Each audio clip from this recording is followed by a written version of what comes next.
Salam semua para tetua, jumpa lagi bersama Mimin, di channel Alurmu. Semoga para pendengar Alurmu selalu senantiasa dinaungi kebahagiaan, kesehatan, serta rezeki yang cukup. Oke, Mimin langsung lanjut ceritanya. Selamat mendengarkan, dan hidupkan imajinasi para tetua. Cerita pun dimulai.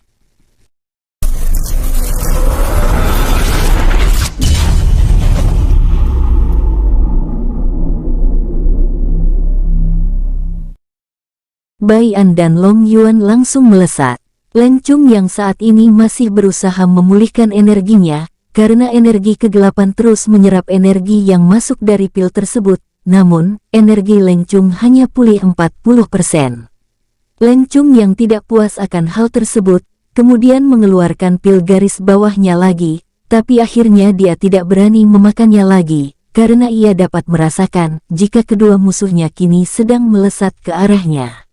Sialan, kenapa mereka bisa menebak lokasiku? Gumam Leng Chung karena saking paniknya, ia langsung melesat menjauh dan meninggalkan Bai Luan yang masih terkurung. Wus wus wus, sialan dia semakin menjauh, geram Bai An dalam hati, saat ia sampai di tempat Leng Chung memulihkan diri beberapa waktu lalu. Bai An ingin mengejarnya, namun akhirnya berhenti mendadak, dan Long Yuan yang tak dapat melihat pun langsung menabraknya. Buk gedebuk, kiu kiu, kugeruk. Aduh, maaf Tuan Muda, aku tidak tahu kau akan berhenti mendadak, kata Long Yuan sambil cengengesan. Bai An tak menghiraukan perkataan Long Yuan, ia hanya melihat ke salah satu arah. Air mata Bai An langsung menetes saat melihat kondisi Bai Luan yang begitu menyedihkan. Tunggu di sini saudara Yuan, kata Bai An langsung pergi. Siaer, bisakah kau membuka dunia jiwa sekali lagi, kata Bai An dengan nada memohon. Mu Siaer yang sedang bersantai merasa terganggu dan ingin memarahi Bai An, tapi setelah melihat wajah Bai An yang sedih, ia langsung luluh. Lubang hitam langsung tercipta di depan Bai An, tak menunggu lama, Bai An langsung memasukkan Bai Luan dan meminta tolong kepada Mu Siaer. Mu Siaer hanya mengangguk menuruti permintaan Bai An. Bai An langsung tersenyum, terima kasih Siaer, ucap Bai An lalu mencium keningnya dan pergi meninggalkan Bai Luan bersama Mu Siaer di dalam dunia jiwanya. Dia menciumku, teriak Mu Siaer dalam hati dengan wajah memerah, karena semenjak dia terlahir, tidak ada seorang laki-laki yang berani mendekatinya, apalagi menciumnya. Dada Mu Siaer kini kembang kempes, ia berusaha tenang. Kau harus tanggung jawab kakak Bai An, jika tidak, aku akan mengulitimu hidup-hidup, gumam Mu Siaer dengan sorot mata serius. Setelah itu, Mu Siaer langsung menghancurkan segel formasi yang mengurung Bai Luan, dan melihat ada segel di dalam ingatan Bai Luan, Mu Siaer dengan santai menghancurkannya juga. Setelah itu, Mu Siaer membawa Bai Luan ke tempat di mana Lang Zai dan Xiong Zai berlatih, karena ia juga akan melatih Bai Luan setelah ia sadar nanti. Kenapa banyak sekali kejadian tak terduga yang berada di benua rendah ini? Gumam Mu Siaer dengan heran. Pertama, Long Yuan adalah seorang reinkarnasi dari Dewa Naga, Lang Zai adalah seorang keturunan salah satu dewa juga, namun Mu Siaer belum tahu pasti, karena darahnya tercampur dengan banyak darah dari para dewa. Xiong Zai, keturunan suku binatang kuno barbar yang melatih tubuh, dan sekarang Bai Luan, saat ia melihat ingatan yang tersegel, ia hanya tersenyum, tak tahu harus berkata apa. Sementara, saat Bai An keluar, ia langsung melesat ke arah Long Yuan menunggunya. Saudara Yuan, pelajari ini. Tanpa menunggu jawaban, Bai An langsung melemparkan sesuatu ke arah kening Long Yuan menggunakan jari telunjuknya. Setelah kau mempelajarinya, susul aku dengan merasakan auranya ku, kata Bai An langsung pergi tanpa menunggu jawaban dari Long Yuan. Wus wus wus, Long Yuan hanya bengong, namun ia langsung mempelajarinya karena tidak ingin membuat Bai An menunggu lama. Bai An langsung mengedarkan auranya untuk menemukan keberadaan Leng Chung. Setelah menemukan kemana Leng Chung melarikan diri, Bai An langsung melesat dan tak lupa ia meninggalkan jejak, agar Long Yuan tahu ke arah mana ia pergi. Wus wus wus. Beberapa saat kemudian, aku menemukanmu bangsat. Gumam Bai An langsung mengambil ancang-ancang dan siap menyerang. Tebasan Ashura, teriak Bai An langsung maju dengan mengayunkan pedangnya ke arah leher Leng Chung yang sedang fokus bersila untuk memulihkan energinya. Kena kau, gumam Leng Chung membuat jebakan. Namun, di luar dugaan, jebakan formasi yang dipasang Leng Chung tidak bereaksi sedikitpun. Sialan, Leng Chung dengan cepat mengeluarkan pedangnya dan mundur, lalu menangkis pedang Bai An yang akan mengenai dadanya. Leng Chung pun dengan cepat mengayunkan pedangnya juga. Treng, terang, peletok-peletok, cerot-cerot. Saat pedang Bai An dan Leng Chung berbenturan, dengan cepat kaki kanan Bai An menerjang ke arah perut Leng Chung. Leng Chung yang tidak sadar akhirnya terkena serangan Bai An. Dentang, dentang, cerot-cerot. Huk, huk. Bai An yang melihat Leng Chung terpental, ia langsung melesat mengejar, karena akan merepotkan untuk melacak Leng Chung lagi jika kehilangan jejaknya. Teknik naga, pukulan naga bumi. Tanpa basa-basi Bai An langsung mengayunkan pukulannya ke arah wajah Leng Chung. Leng Chung yang melihat betapa cepatnya Bai An menyusulnya, dan melayangkan serangan lagi langsung menyilangkan kedua tangannya. Bom, bom, yiha ceter-ceter, cerot-cerot. Sialan, teriak Leng Chung kini terlihat frustasi. Bai An kembali datang melayangkan pukulannya. Mati kau curut buduk, teriak Bai An. Leng Chung langsung memiringkan badannya ke kiri, dan melayangkan tendangan yang dialiri oleh energi kegelapan. Wus, wus, wus. Bai An dengan cepat mengayunkan kakinya untuk melawan, kaki bertemu kaki. Prak, prak, cerot-cerot. Sangat kuat, gumam Bai An sama-sama terpental mundur. Bai An kini yakin jika Leng Chung sudah pulih, maka ia akan kalah telak. Leng Chung yang kini terbawa emosi langsung menyerang Bai An dengan membabi buta. Mati kau setan alas, teriak Leng Chung sambil mengayunkan pedangnya. Bai An yang melihat itu, dengan cepat mengambil pedangnya dari dalam cincin penyimpanannya.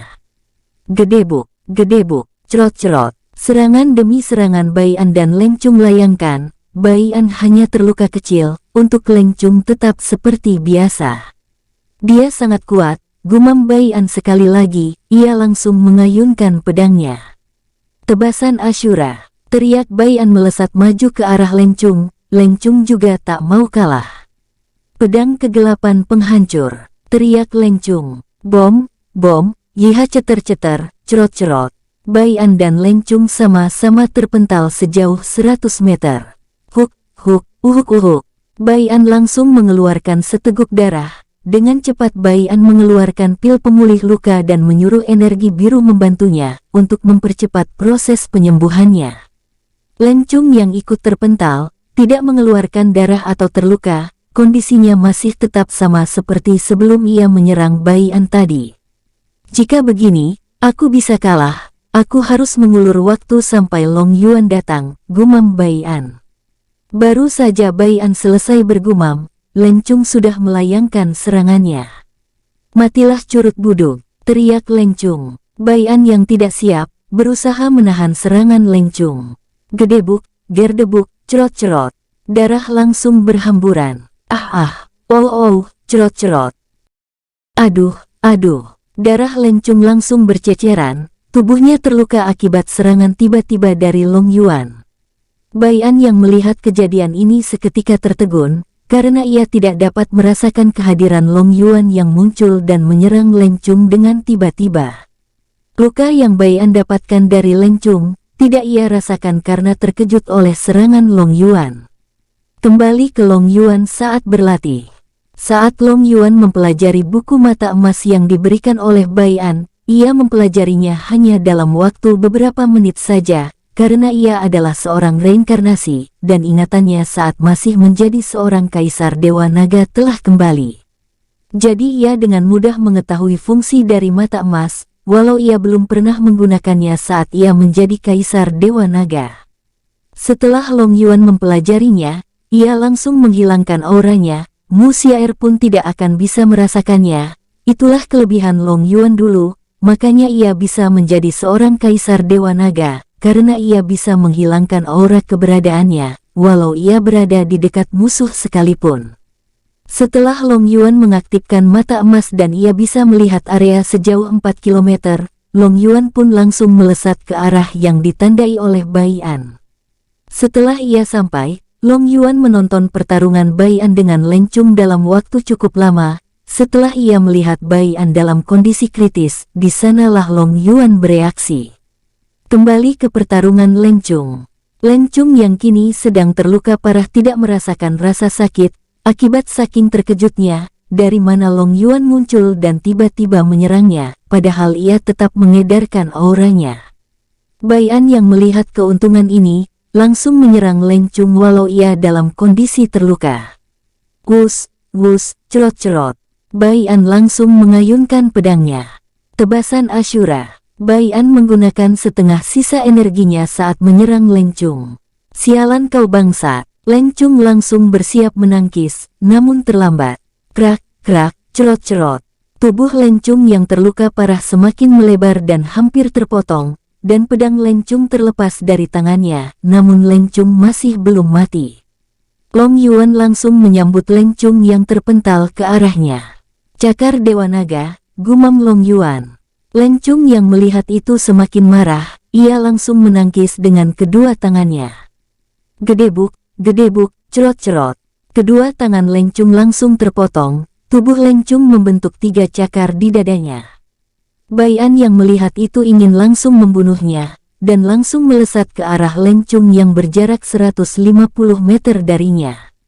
Jadilah tukang cilok jika kau bereinkarnasi di kehidupan selanjutnya, kata Bai An langsung mengayunkan pedangnya ke leher Leng Chung.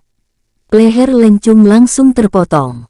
Namun, Bai An melihat Leng Chung masih belum mati membuatnya heran. Energi hitam ini yang melindunginya, gumam Bai An melihat dengan teliti. Kalian akan kubunuh, teriak kepala Leng Chung, ia secara perlahan mencari tubuhnya agar bisa menyambungnya kembali. Long Yuan langsung muncul dan berkata, itu adalah energi kegelapan kepunyaan Dewa Kegelapan, jadi ia sulit mati jika orang setingkat kita yang membunuhnya. Bai An langsung tertegun saat mendengar kata-kata dari Long Yuan. Tapi, ia tiba-tiba tersenyum cerah. Long Yuan yang melihat itu bingung, namun matanya langsung melotot saat melihat energi yang dikeluarkan oleh Bai An. Bai An yang sudah mendapatkan cara untuk membunuh Leng Chung, langsung mengeluarkan energi birunya, lalu menembakkannya ke arah tubuh Leng Chung. Leng Chung yang melihat itu langsung berteriak panik. Jangan, jangan, jangan, ampuni aku Tuan. Teriak Leng Chung dengan frustasi. Wus, sakit, sakit. Suara Leng Chung menggema cukup keras. Long Yuan yang mengetahui energi apa yang Bai An keluarkan langsung mendekat, dan melihat Bai An dengan teliti, namun ia tidak menemukan hal yang spesial atau mencurigakan. Bai An yang merasa risih langsung berkata, ada apa saudara Yuan? Dari tadi kau melihatku seperti orang yang kepo saudara Yuan. Hehehe, Tuan Muda, maafkan aku hanya heran, dari mana Tuan Muda mendapatkan energi semesta itu? Tanya Long Yuan tanpa sungkan, karena ia cukup tahu siapa pemilik energi itu sebelumnya. Energi semesta, apa yang kau maksud energi berwarna biru ini? Tanya Bai An sambil mengeluarkan dan menunjukkan energi itu kepada Long Yuan. Ya itu namanya energi semesta Tuan Muda, aku mengira kau mengetahuinya. Kata Long Yuan. Jadi ini namanya energi semesta. Kata Bai An yang baru mengetahui energi yang selama ini ada di dalam tubuhnya. Tapi kok Xiaer tidak memberitahuku, atau memberikan pemahaman tentang energi ini ke dalam pikiranku, atau Xiaer memang tidak mengetahuinya. Gumam Bai An, namun ia menggelengkan kepalanya berkali-kali. Long Yuan yang melihat kelakuan Tuan Mudanya langsung menyentuh kedua pundak Bai An dan menggoyangnya. Tuan Muda, apa kau tidak apa-apa? Tuan Muda, sadarlah, ucap Long Yuan dengan nada cukup panik. Bai An yang terkejut karena badannya digoncang oleh Long Yuan langsung berkata, aku tidak apa-apa, berhenti menggoncang tubuhku, ini terasa sakit. Nada Bai An sedikit kesal, karena ia memang merasakan rasa sakit dan nyeri di sekujur tubuhnya. Long Yuan langsung cengengesan, dan ingin bertanya lagi, namun ia melihat kondisi Bai An yang kurang baik, Long Yuan langsung mengurungkannya. Tuan muda, kau istirahatlah terlebih dulu, dan pulihkan kondisimu. Mungkin beberapa hari lagi kita akan sampai di mana pintu gerbang dunia yang akan kita tuju. Semoga kita tidak terpisah secara acak, kata Long Yuan berharap. Bai An langsung mengangguk. Ia sebenarnya ingin bertanya banyak pertanyaan kepada Long Yuan, namun ia lebih mementingkan kondisinya terlebih dahulu. Bai An langsung duduk bersila dan mengeluarkan beberapa pil pemulih tingkat rendah. Stok pilku sudah habis, mungkin di dunia yang akan kutuju nanti, ada banyak sumber daya yang bagus, gumam Bai An dengan senyum cerah. Ia masih belum memikirkan cara kembali ke dunianya, karena Mu Xiaer pernah memberitahunya bahwa ia akan menjalankan tugas terlebih dulu ke dunia yang akan ia tuju sekarang ini.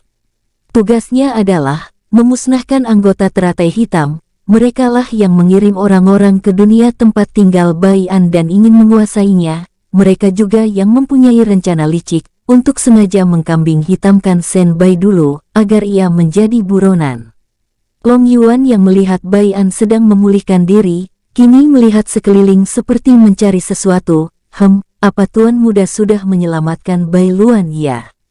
Gumam Long Yuan berpikir. Sesaat kemudian, ia langsung terpikirkan mungkin Bai An menaruh Bai Luan di dunia jiwa garis bawahnya. Long Yuan langsung berpikir seperti itu, kemudian ikut duduk dan memulihkan diri. Sementara di benua rendah, kondisi telah aman, kini Mo Shen sedang pusing, ia tidak tahu harus menjelaskan bagaimana nanti kepada klan Bai. Mo Shen tidak tahu bagaimana kejadiannya, namun Mo Shen yakin jika Bai An, Long Yuan, Lang Zai, dan Xiong Zai telah ikut bersama orang berjubah lambang teratai itu ke dunianya. Mo Shen juga sudah mencari ke seluruh daratan benua rendah ini, namun ia masih tidak dapat menemukan Bai An dan yang lainnya. Jadi, ia semakin yakin jika Bai An dan yang lain pasti ikut masuk, karena mengejar orang berjubah lambang teratai itu. Ratu Sephira dan Xin Feng datang menemui Mo Shen. Bagaimana? Apa ada kabar dari Tuan Bai An?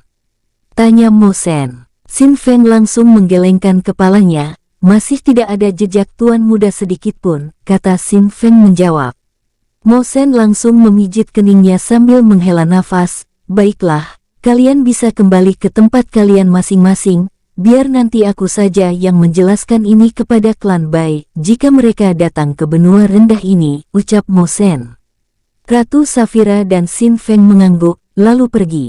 Di benua naga, Hei Long dan Feng Huang kini sedang dirawat di kediaman klan Bai. Bagaimana kondisinya? Apa sudah pulih? Tanya Bai Chen dengan sedikit panik. Sudah leluhur, beberapa hari lagi mereka berdua pasti akan sadar, jawab tetua yang berprofesi sebagai tabib. Bai Chen langsung mengangguk, kau kembalilah istirahat. Nanti kau akan dipanggil oleh tetua sekte, dan diberikan beberapa hadiah kontribusi karena jasamu ini.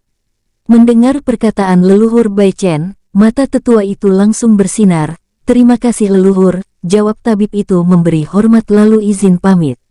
Setelah kepergian tabib tersebut, Bai Chen menghela nafas lega, karena ia ingin Hei Long dan Feng Huang segera sadar, dan meminta informasi atas apa yang terjadi di benua rendah. Bai Chen pernah bertanya kepada anak buah Hei Long dan Feng Huang, namun jawaban mereka semua sama, dan beberapa dari mereka menjawab dengan amarah dan ingin kembali ke benua rendah. Mereka tidak lain adalah Shen Linlin, Chen Tian, dan Han Qi. Semoga tidak terjadi apa-apa dengan Aner dan yang lainnya, gumam Bai Chen. Kau tenang saja, anak itu pasti bisa menjaga dirinya. Terlebih ada Long Long yang berada di sampingnya, ia jauh lebih dewasa dan berpengalaman. Shen Bai tiba-tiba muncul di atas meja, dan dengan lahap memakan daging yang akan disiapkan untuk Hei Long dan Feng Huang. Bai Chen mendengus dingin, jika mencium bau daging kau cepat sekali datang, kucing jelek. Shen Bai hanya mendengus, jika ia membalas. Maka, ia yakin akan semakin panjang urusannya. Jika mereka bertarung dan menyebabkan kerusakan, maka Ling Mei akan memakan mereka berdua hidup-hidup. Itulah yang ada di pikiran Shen Bai, makanya ia diam. Apakah kedua anak itu sudah mulai tenang, atau membuat masalah lagi di sekte? Tanya Bai Chen. Kau tahu, jika mereka sengaja membuat keributan agar keinginan mereka terkabul, dan anehnya, Ling Mei membiarkan mereka berdua semau mereka. Itulah yang membuat semua tetua tidak ada yang berani menghentikan kedua anak ini termasuk diriku, jawab Shen Bai tersenyum pahit. Bai Chen yang mendengar itu ikut tersenyum pahit. Huuf, baru 2 hari mereka di sini, tapi sudah membuat onar. Aku jadi teringat tingkah adik keempatku, ucap Bai Chen. Saat mengatakan hal tersebut, Shen Bai tiba-tiba teringat akan Bai Luan. Ah benar, aku teringat dengan seseorang. Mereka berdua juga lupa menyebut namanya saat mengamuk, ucap Shen Bai teringat akan Bai Luan. Bai Chen mengerut, mereka siapa? Maksudmu kedua anak pembuat onar itu? Tanya Bai Chen bertanya.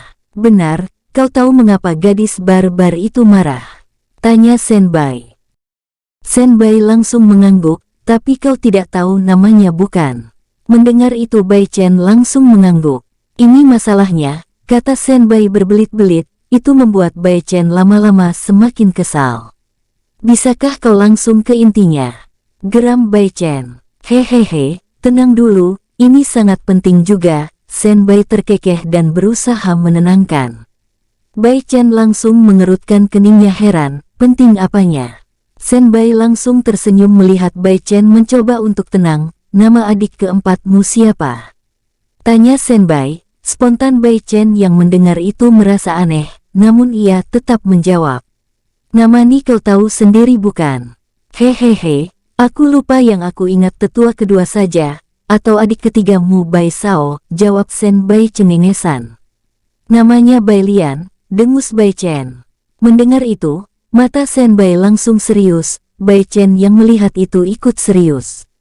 Murid dari putra Muaner adalah kekasih gadis barbar itu, dan anehnya, namanya sama seperti nama margamu, kata Shen Bai diam, terus jawab Bai Chen seolah itu hal biasa.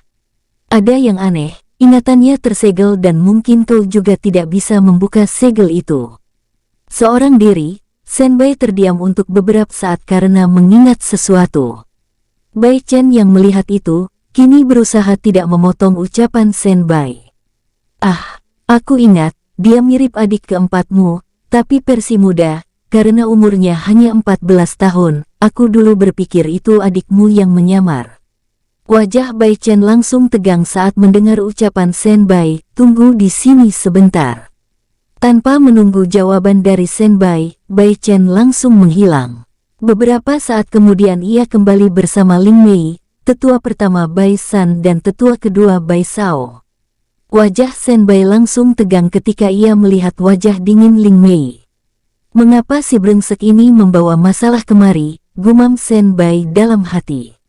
Tanpa menunggu lama Bai Chen langsung bertanya, apa lukisan ini mirip dengan yang kau maksud? Shen Bai langsung tertegun melihat lukisan yang mirip Bai Luan. Dari kecil hingga tua, lukisan yang ditunjukkan oleh Bai Chen, mata Shen Bai tak pernah lepas dari lukisan yang seperti berumur 14 tahun tersebut. Ling Mei, Bai Chen, Bai San dan Bai Sao kini semakin yakin, karena yang hampir mirip dengan ayah Bai Chen adalah adik keempatnya. Nama ayahnya adalah Bai Luan dan nama adik keempatnya adalah Bai Lian, tapi mereka tetap diam dan menunggu kepastian dari Shen Bai terlebih dulu. Ini dia yang mirip, bukan mirip, tapi sama, teriak Shen Bai terkejut. Ayah, paman, gumam Bai Chen, Bai San, Bai Sao dan Ling Mei bersamaan. Apakah ini ayahmu Bai Chen? Teriak Shen Bai semakin terkejut saat mendengar mereka semua bergumam. Bukannya menjawab, Bai Chen malah bertanya, siapa namanya? Teriak Bai Chen panik. Bai Luan, jawab Shen Bai polos. Wus wus wus. Aura Ling Mei langsung meletus bersamaan dengan yang lainnya, kecuali Shen Bai yang kini kesal dan berusaha melindungi kedua binatang spiritual tersebut. Hei, bisakah kalian tenang? Di sini ada orang sakit, teriak Shen Bai. Mendengar itu semua orang langsung menarik auranya kembali, untung mereka tidak melepaskan semua kekuatan mereka, jika tidak, tempat mereka berdiri akan langsung hancur. Sadarkan mereka berdua, ucap Ling Mei tiba-tiba dengan nada yang dingin.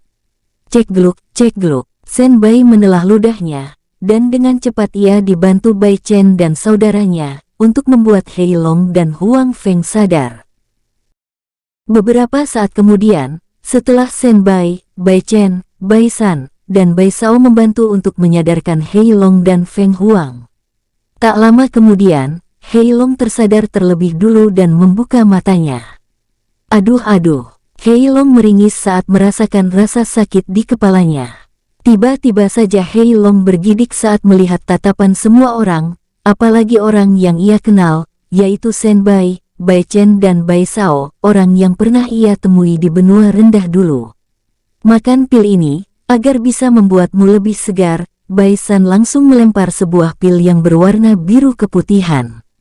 Dengan sigap Hei Long menangkapnya, kemudian memasukkan ke dalam mulutnya. Hei Long langsung bersila untuk menyerap efek dari pil tersebut. Tak menunggu lama, Hei Long kembali membuka mata dengan wajah yang lebih segar. Rasa sakit yang mengerogoti kepalanya kini sudah mereda. Aku ingin bertanya, dan kau harus menjawabnya dengan jujur.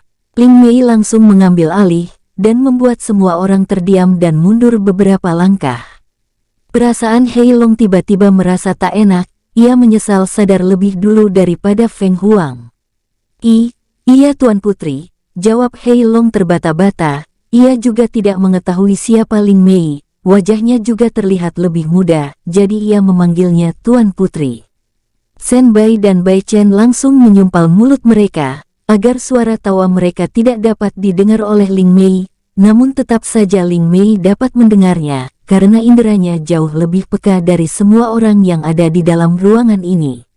Cek gluk, Bai Chen dan Shen Bai bergidik ngeri, saat melihat tatapan dingin Ling Mei yang kini tertuju ke arahnya. Kalian berdua akan mendapatkan hadiah nanti.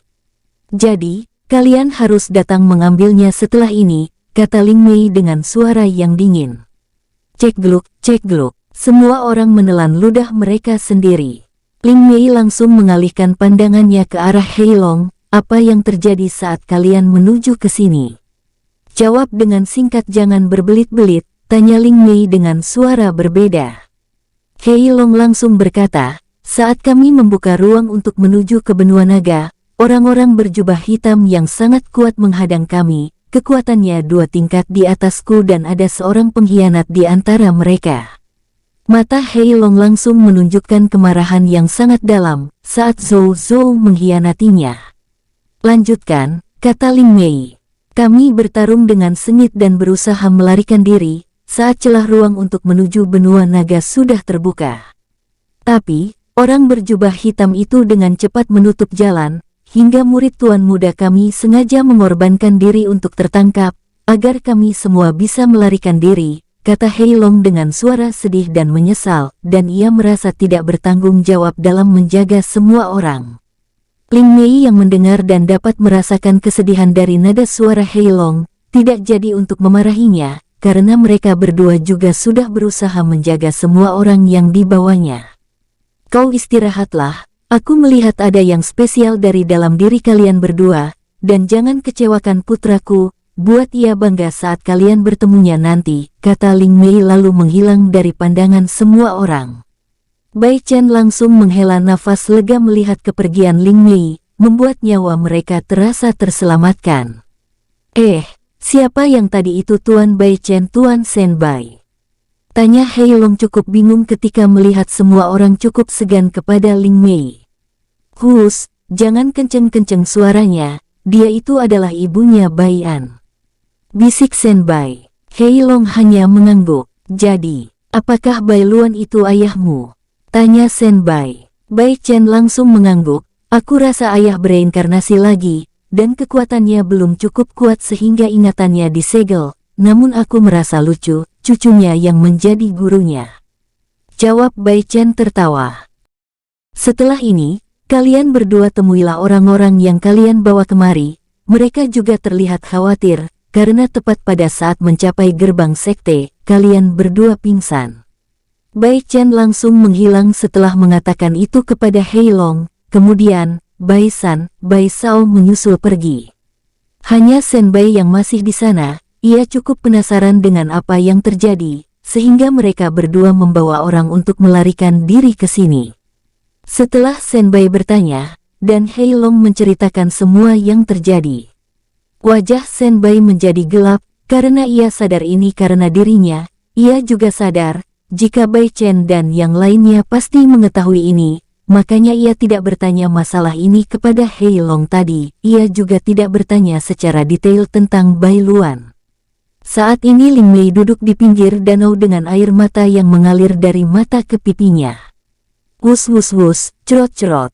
Bai Chen langsung datang. Kau tenanglah, ayah akan baik-baik saja, aku yakin Aner akan melindunginya. Bai Chen langsung memeluk Ling Mei dari samping dan mencoba menenangkan Ling Mei. Ling Mei hanya menggelengkan kepalanya. Seandainya Paman Bai Luan dan kamu dulu tidak memaksa menyelamatkanku, aku yakin Paman Bai Luan tidak akan terluka dan mati. Aku merasa bersalah, kata Ling Mei semakin menangis tersendu-sendu. Aku mencintaimu dengan tulus, ayah juga sangat menyukai sifatmu, sehingga ia sampai rela mengorbankan nyawanya demi masa depan kita dan adik-adikku, jawab Bai Chen dengan mengusap air mata Ling Mei yang ada di pipinya. Wajah Ling Mei langsung memerah, lalu menyembunyikannya di dada Bai Chen. Saat ayah membawa kita kabur ke sini dan sebelum kematiannya, apa kau ingat pesan dari ayah? Kata Ling Mei bertanya. Bai Chen langsung mengangguk, tentu saja aku ingat, ayah bilang jika ia dilahirkan kembali, entah itu 1000 tahun lagi atau 1.000.000 tahun lagi, dan jika kita mendengar namanya, jangan cari dia, karena ayahlah yang akan mencari kita saat dia menjadi kuat nanti. Karena ayah bilang ia tidak ingin bergantung kepada kita. Tiba-tiba wajah Bai Chen langsung kusut dan sedih. Ling Mei yang kini memperhatikan wajah Bai Chen, langsung mengangkat tangannya dan mengusap air mata yang mengalir dari mata Bai Chen. Paman pernah bilang, kau sebagai laki-laki harus tegas dan tidak boleh cengeng, semoga Anerku tidak mengikuti kecengenganmu ini. Kata Ling Mei cekikikan lalu kembali memeluk Bai Chen. Aku merindukan Aner, kata Ling Mei di dalam pelukan Bai Chen. Bai Chen yang mendengar itu kini tersenyum, ia sudah lama tidak seperti ini bersama Ling Mei semenjak kematian ayahnya Bai Luan. Sifat Ling Mei berubah drastis, namun kini, sifat Ling Mei kembali periang seperti dulu. Kau tenanglah Meier, Aner sudah bisa menjaga dirinya, biarkan dulu ia puas berpetualang.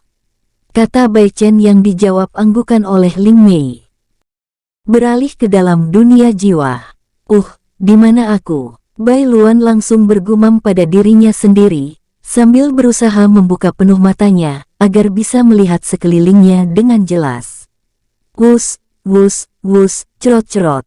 Ho, kau sudah sadar Luaner, kata Lang Zai yang baru sampai bersama dengan Pixiu. Bai Luan yang belum sepenuhnya sadar dan mengerti merasa bingung sesaat. Beberapa detik kemudian matanya langsung melotot, di mana ini? Apakah kau juga ditangkap senior Lang Zai? Tanya Bai An melihat sekeliling yang hanya hamparan kosong, seperti sebuah penjara. Bukan, kita berada di dunia jiwa Tuan Muda, dialah yang telah menyelamatkanmu Luaner, kata Pixiu menjawab. Bai Luan langsung menunduk untuk mengingat kejadian sebelum ia pingsan. Si brengsek itu menyiksaku sampai pingsan. Semoga cucuku bisa menghajarnya, gumam Bai Luan yang kini sadar jika ingatannya yang tersegel telah dibuka. Cucu siapa Luaner? Tanya Lang Zai yang bingung. Bai Luan langsung tersendak saat mendengar pertanyaan dari Lang Zai. Tidak apa-apa, aku hanya salah bicara. Jawab Bai Luan berbohong, karena saat ini ia tidak mau identitas yang sebenarnya diketahui. Lang Zai mengangguk-angguk. Sementara Pixiu menatap Bai Luan dengan tatapan menyelidik. Bai Luan yang sadar akan hal itu langsung bertanya dengan nada polos, ada apa senior Pixiu? Aku rasa kau sedang menyembunyikan sesuatu Luaner. Kata Pixiu maju ke depan untuk menyelidiki Bai Luan. Bai Luan yang kini sedang ditatap, dan tak tahu harus menjawab, dia hanya diam saja dengan gugup. Wus wus wus, apakah latihan kalian sudah selesai? Mu Xiaer tiba-tiba muncul dan sengaja bertanya, agar Pixiu dan Lang Zai tidak bertanya lebih banyak lagi kepada Bai Luan. Lang Zai dan Pixiu langsung gugup. Sudah Nona Xia, jawab keduanya serempak. Mu Xiaer mengangguk, Tak lama lagi kakak Baian akan sampai ke dunia yang lebih besar. Saat kakak Baian telah sampai, mungkin kalian akan dibawa keluar olehnya. Kata Musiaer sambil menatap Bailuan yang bengong saat menatap dirinya. Baiklah, kalau begitu kami pergi istirahat dulu. Dengan cepat Lang Zai dan Pixiu langsung kabur tanpa menghiraukan Bailuan. Kini hanya Bailuan dan Musiaer yang berada di tempat itu. Aku tidak menduga bisa bertemu denganmu di sini Dewi Cahaya Emas, kata Bailuan cukup kaget melihat Musiaer. Oh, rupanya kau masih mengingatku, walaupun kau telah bereinkarnasi, tapi aku tidak menduga kau akan mati secepat itu, jawab Musiaer cukup heran. Ceritanya cukup panjang, tapi aku beruntung bisa mati dan kembali bereinkarnasi, kata Bailuan dengan senyum cerah di wajahnya. Oh, apa karena kakak Baian cucumu? Tanya Musiaer. Bailuan mengangguk, jangan beritahu kebenaran tentangku Dewi Cahaya, biarkan ia mengetahuinya sendiri suatu saat nanti, biarkan ini berjalan seperti biasa, dan aku adalah murid cucuku Aner. Mata Bailuan menatap Musiaer dengan serius. Musiaer langsung tersenyum, kau tenang saja, aku juga adalah calon istri dari kakak Baian, ucap Musiaer tersenyum malu. Mata Bailuan langsung melotot saat mendengar tentang hal itu, tak lama kemudian ia kembali tenang.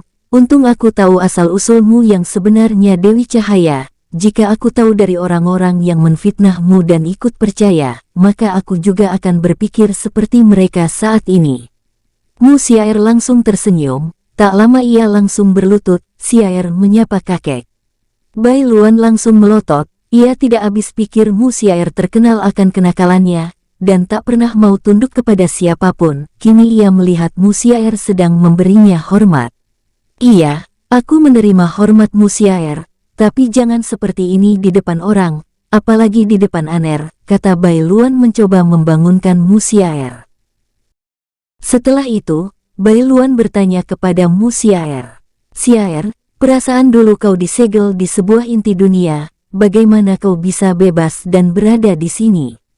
Musiaer langsung bercerita jika ia berhasil menghancurkan belenggu dan membuat kekacauan, namun ia berhasil ditangkap lagi, kemudian disegel di tempat ia bertemu dengan Baian, sampai sekarang pun segel itu masih ada, sehingga ia tidak bisa keluar dari tubuh Baian dalam wujud manusia terlalu lama.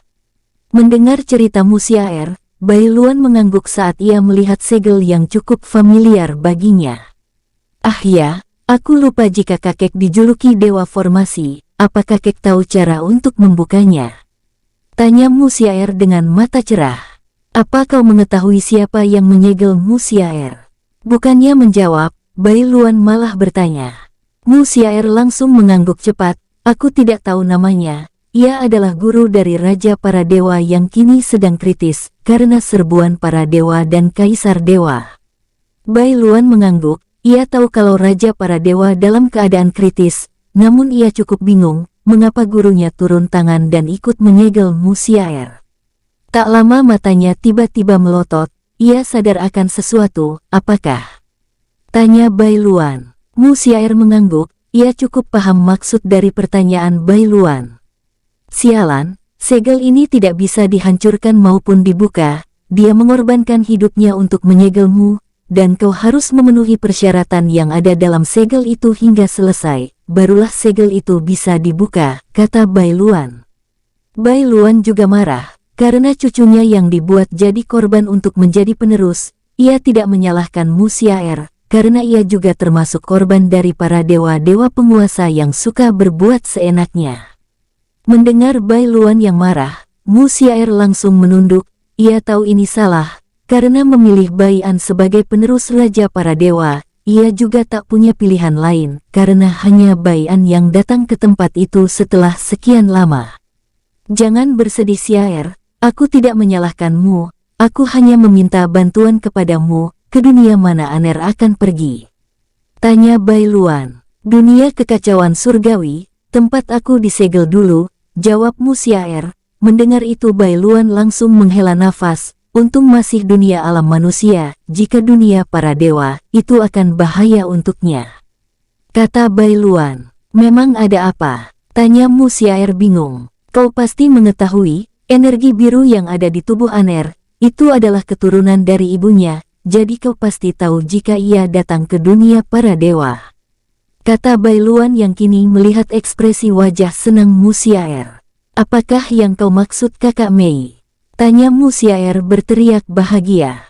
Ya, kapan-kapan aku akan menjelaskannya kepadamu, sekarang aku ingin beristirahat dulu, di mana aku bisa tidur. Tanya Bai Luan. Mu Xiaer langsung memegang pundak Bai Luan dan mereka berdua langsung menghilang. Lorong dimensi. Bai An membuka matanya, dan cahaya kuning langsung bersinar dari bola mata Bai An. Kemudian, ia melihat sekeliling dan menemukan Long Yuan sedang melihat ke arah tertentu. Ada apa saudara Yuan? Tanya Bai An dan ikut melirik ke arah mana pandangan mata Long Yuan tertuju. Bai An langsung melihat jika ada titik cahaya berwarna putih kehijauan berkedap-kedip. Apa itu? Tanya Bai An heran. Itu, pintu dimensi untuk menuju ke dunia yang akan kita tuju Tuan Muda. Jawab Long Yuan tetap memandang ke arah cahaya yang berkedap-kedip tersebut. Bai An langsung mengangguk, ia mengira jika pintu dimensi masuk yang dibuat oleh Leng Chung, akan sama dengan pintu dimensi keluar yang kini sedang dilihatnya. Bai An dan Long Yuan terus terbawa arus lorong dimensi hingga beberapa hari kemudian, cahaya putih kehijauan kini terlihat lebih besar dan bersinar terang. Tuan Muda, jika kita terpisah, kita akan bertemu di mana? Long Yuan tiba-tiba bertanya, karena ia tahu pasti akan terpisah. Bai An mengeritkan alisnya, Xiaer, apakah tidak bisa kau membawa Long Yuan masuk ke dalam dunia jiwa? Kata Bai An dalam pikirannya.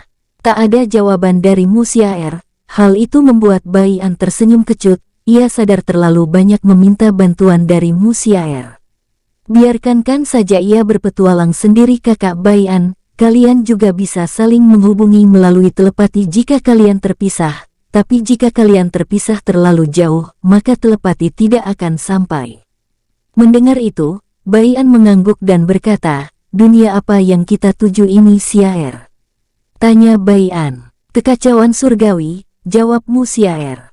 Bai An langsung mengerut, baru kali ini dia mendengar ada dunia seperti itu, ya walau ini pertama kali Bai An mendengar dan berkeliling dunia. Apa kau tahu dunia kekacauan surgawi? Saudara Yuan, tanya Bai An. Long Yuan yang mendengar itu langsung mengerutkan keningnya, tentu saja ia tahu, dan sebelum ia menjadi Kaisar Dewa Naga, ia pernah ke sana. Di sana benar-benar kacau, dan ia baru ingat jika orang yang dilawan oleh dirinya dan Bai An adalah pengikut Dewa Kegelapan. Tentu Tuan Muda, tapi dari mana kau tahu nama dunia ini? Tanya Long Yuan. Bai An langsung mengangguk-angguk. Jika kau tahu, berarti kau yang tentukan di mana kita akan bertemu, bukannya menjawab. Bai An malah sengaja mengalihkan pembicaraan.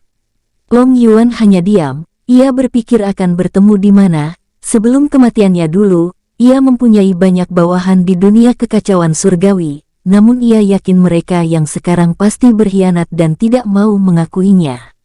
Namun ada beberapa di antara mereka yang Long Yuan yakini masih setia. Setelah cukup lama berpikir ia melihat Bai An yang kini sedang memperhatikannya. Aku tahu dua tempat aman, yang pertama benua Jingxin daratan timur, tepatnya ibu kota Ziyu. Jika itu terlalu jauh dari tempat Tuan Muda, maka kita akan bertemu di Sekte Aliansi Langit dan Bumi. Pusatnya ada di benua Hongqiu. Sekte Aliansi Langit dan Bumi mempunyai banyak anak cabang di seluruh benua Hongqiu. Kata Long Yuan. Bai An mengangguk, baiklah, setelah sampai benua Hongqiu, aku akan menghubungimu melalui telepati, tapi jika telepatiku tidak sampai, aku akan ke pusat Sekte Aliansi Langit dan Bumi yang kau maksud. Tapi jika terlalu jauh dari tempatku mendarat, maka aku akan melihat yang mana lebih dekat dulu, benua Hongqiu atau benua Jingxin. Mendengar perkataan Bai An, Long Yuan hanya mengangguk kemudian melihat pintu dimensi yang kini semakin dekat. Bai An yang ikut melihatnya langsung bertanya, kira-kira kapan kita akan sampai ke cahaya itu? Menurut perkiraanku, kita akan sampai 1 atau 2 hari lagi, jawab Long Yuan. Setelah percakapan mereka tadi, Bai An dan Long Yuan masing-masing mencoba untuk berkultivasi sambil menunggu sampai ke pintu dimensi. 2 hari kemudian, Tuan Muda, semoga kita tidak terpisah terlalu lama, ucap Long Yuan yang dijawab anggukan oleh Bai An.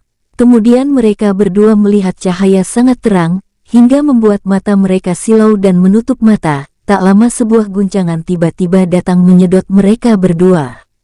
Bai An yang tak siap langsung tersedot dan terombang-ambing. Brak, brak, gedebuk-gedebuk, cerot-cerot.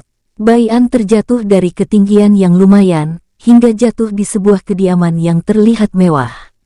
Aduh.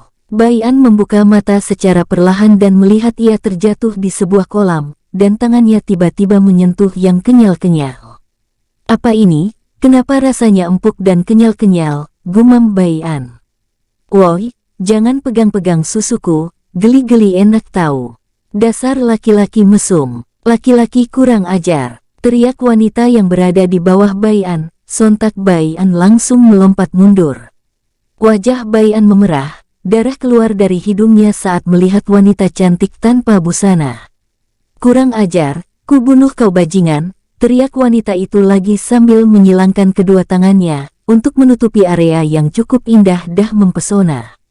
Bai An langsung kembali sadar, bukan seperti itu Nona, kata Bai An mencoba membela diri dan membalik badan, saat ia melihat jika wanita itu mencoba mengenakan pakaiannya.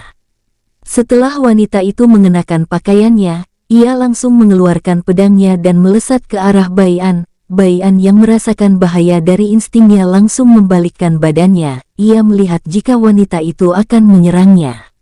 Bai An langsung mengeluarkan pedangnya. Gelontang-gelontang, gedebuk-gedebuk, cerot-cerot. Sangat kuat, gumam Bai An menabrak tembok. Beginikah kuatnya orang-orang dari dunia kekacauan surgawi, gumam Bai An kembali. Bai An kemudian melihat wanita itu melesat ke arahnya. Tenang Nona, aku terjatuh dari atas, aku benar-benar tidak sengaja, kata Bai An sekali lagi mencoba meyakinkan wanita tersebut. Wanita itu mengayunkan pedangnya dengan gaya yang cukup unik menurut Bai An. Bai An juga mengayunkan pedangnya untuk bertahan. Ciat, yiha ceter-ceter, cerot-cerot. Wanita itu langsung membelokkan badannya ke kanan dan mengeluarkan pedangnya lagi, dan mengayunkan pedang yang ada di tangan sebelah kirinya. Bai An yang melihat itu langsung menunduk, namun dengan cepat wanita itu mengayunkan pedang di tangan kanannya. Bai An yang merasakannya langsung tiarap dan membalikkan dirinya, tapi saat ia membalik badannya, ia melihat area sensitif wanita tersebut. Bajingan mesum, teriak wanita itu sekali lagi saat ia sadar area sensitifnya terlihat, karena Bai An tepat berada di bawah kakinya. Wanita itu langsung melepas kedua pedangnya dan menutup areanya dengan kedua tangannya. Kini ia menatap Bai An dengan kemarahan yang memuncak. Ia merasa terlecehkan, ia merasa tidak akan bisa menikah jika ada orang yang mengetahui ini. Tak lama keluar air mata dari wanita tersebut. Bai An yang melihat wanita itu menangis cukup bingung. Sesaat kemudian ia tersadar, dan mencoba untuk menenangkan wanita tersebut. Maafkan aku akan bertanggung jawab, aku sadar aku salah. Spontan Bai An tanpa sadar mengatakan hal tersebut, karena ia juga panik melihat wanita tersebut menangis. Sedangkan Mu Xiaer yang melihat kejadian itu dari awal sebenarnya cukup kesal, tapi Bai Luan menenangkannya, karena Bai An juga tidak sengaja. Tapi, pada saat terakhir tadi, Mu Xiaer melihat jika Bai An sengaja melihat area sensitif wanita tersebut, dan Bai Luan kini sudah tidak bisa membantu cucunya, jadi ia lepas tangan. Kau ingin bertanggung jawab? Tanya wanita itu dengan mata memerah. Bai An langsung mengangguk, walau ia tahu mungkin ini tidak bisa dimaafkan begitu saja. Aku ingin kamu mati, teriak wanita itu dengan amarah yang semakin jadi. Tak lama kemudian, karena mendengar suara keributan, beberapa pelayan langsung mengetuk pintu. Nona muda Sising, apa Anda tidak apa-apa? Terdengar suara penjaga laki-laki yang berada di seberang pintu mengetuk-nektuk pintu dengan panik. Bai An yang mendengar itu juga lebih panik lagi. Ia merasakan aura para penjaga yang di luar pintu banyak sekali yang telah mencapai True God awal, dan ada beberapa True God menengah. Walaupun Bai'an lebih kuat dari mereka, namun jika mereka semua melawan, ia yakin akan terluka, terlebih lagi wanita di depannya setara dengannya. Saat wanita itu ingin berteriak lagi, Bai'an dengan cepat melesat dan membungkam mulutnya. Entah apa yang dirasakan oleh wanita itu, ia merasa tiba-tiba menjadi lemas tak berdaya, kekuatannya seakan seperti melemah saat mendengar ancaman dari Bai'an. "Jika kau berteriak, maka aku benar-benar akan melecehkanmu." Suara Bai'an terdengar dingin, walau dalam hatinya ia cukup panik jika wanita ini memberontak dan bertarung. Maka, otomatis para penjaga yang di luar akan masuk dan ikut menyerangnya. Diam, aku benar-benar akan melecehkanmu jika kau begini terus," kata Bai'an sekali lagi. Namun wanita itu berusaha melawan dan menggigit tangan Bai'an. Yes oh no." Wanita itu langsung mundur sambil menutupi tubuhnya dengan kedua tangannya.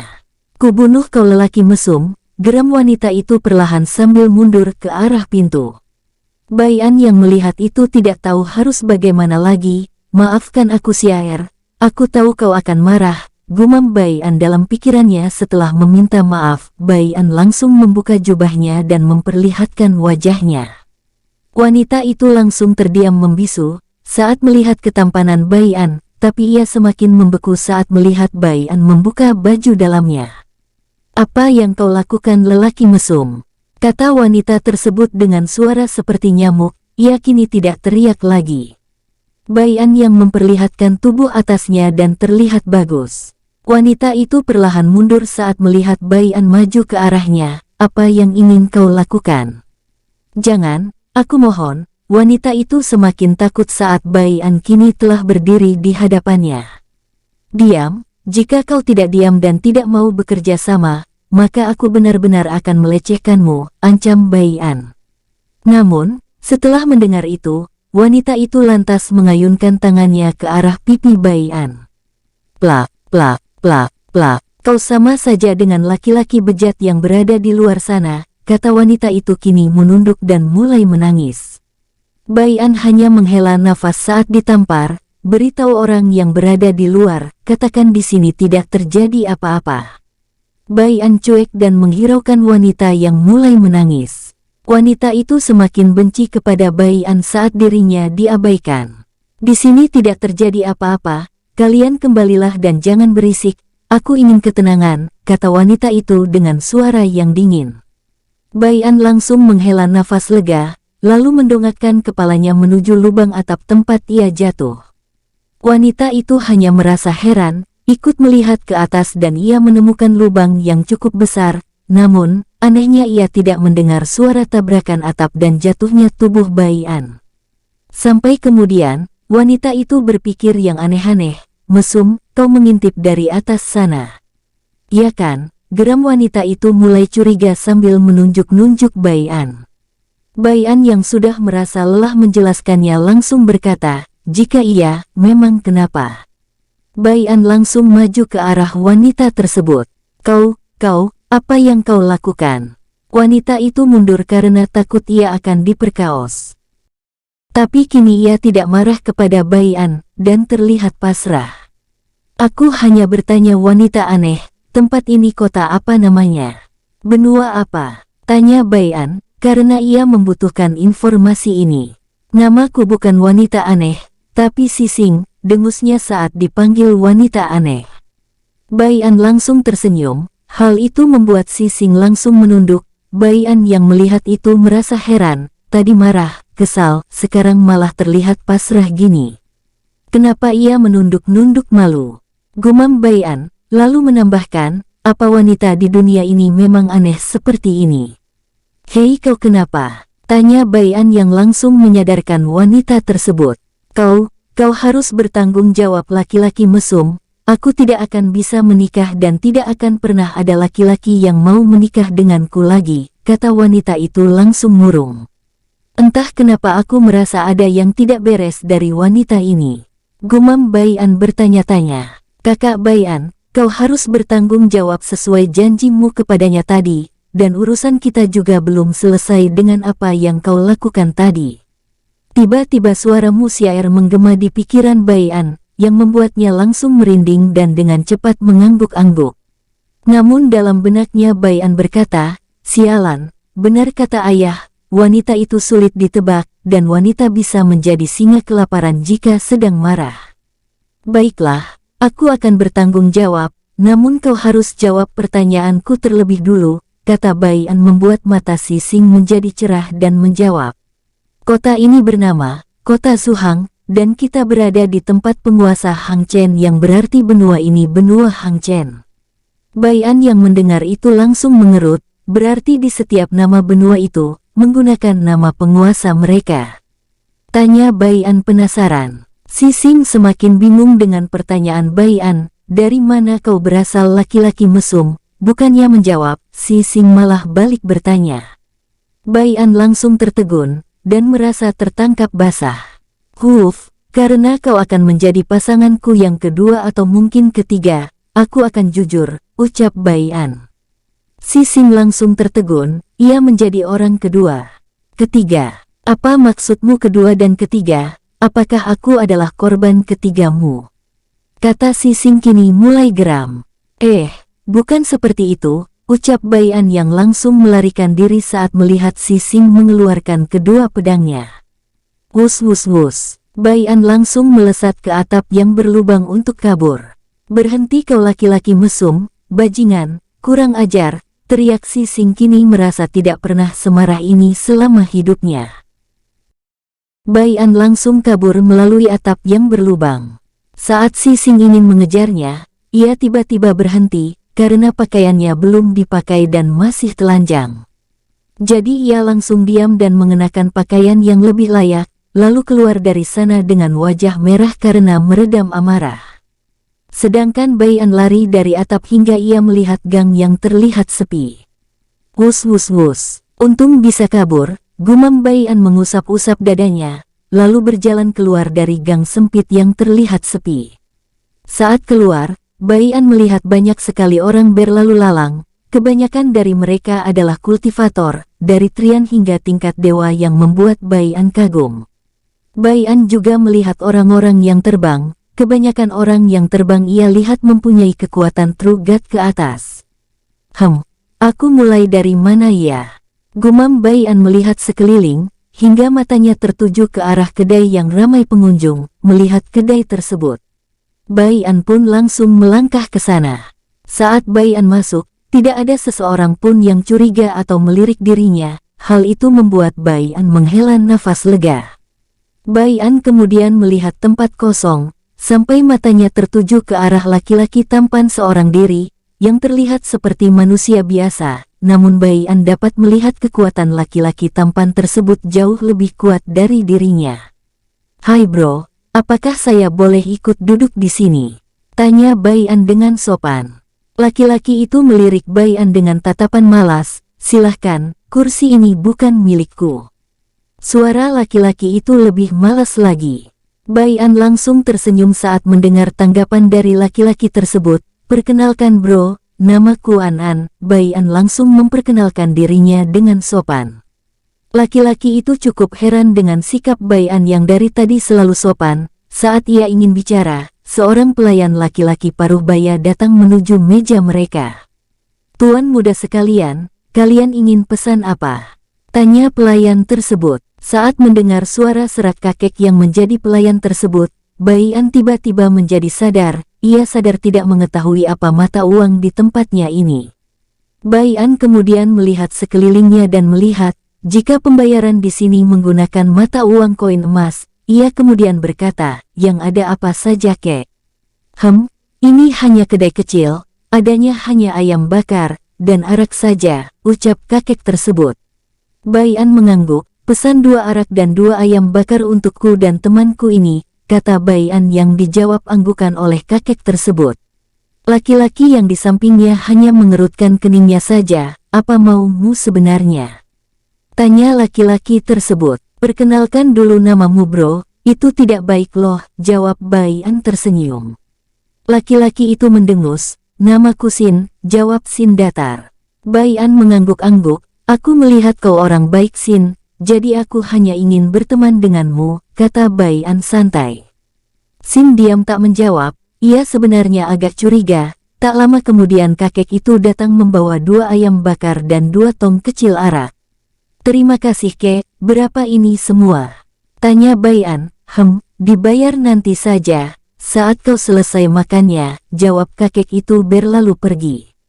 Bai An hanya mengangguk dan melihat ke arah Sin, yang sudah makan terlebih dulu dengan asik dan acuh.